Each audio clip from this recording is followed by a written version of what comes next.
नमस्कार, डेली 24 भारत देख रहे हैं आप। आपके साथ मैं हूं स्वीटी दीक्षित। आज 11 नवंबर है और देश के इतिहास में 11 नवंबर की तारीख अहम है।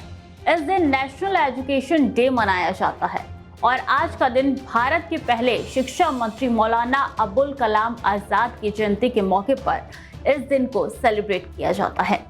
उन्होंने शिक्षा जगत से जुड़े कई अहम फैसले लिए थे।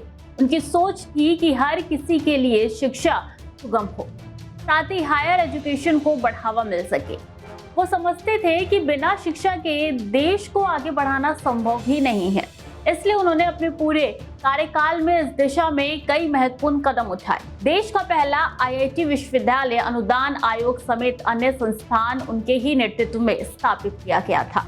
नेशनल एजुकेशन डे के मौके पर आइए डालते हैं देश के पहले शिक्षा मंत्री से जुड़े कुछ अन्य फैक्ट्स पर नजर। मौलाना आजाद का असली नाम अबुल कलाम गुलाब मोहिउद्दीन था, जो आगे चलकर मौलाना आजाद के नाम से जाना गया। देश के पहले शिक्षा मंत्री के नेतृत्व में ही अखिल भारतीय तकनीकी शिक्षा परिषद और विश्वविद्यालय अनुदान आयोग सहित अन्य शीर्ष शिक्षा निकायों की स्थापना की गई थी। मौलाना अबुल कलाम आजाद ने पहले भारतीय प्रौद्योगिकी संस्थान आईआईटी खड़गपुर की भी स्थापना की थी। उनके मार्गदर्शन में ही Indian Council for Culture Relations, Sahitya Akademi, Lalit कला अकादमी, संगीत नाटक अकादमी और सीएसआईआर की भी स्थापना की गई थी।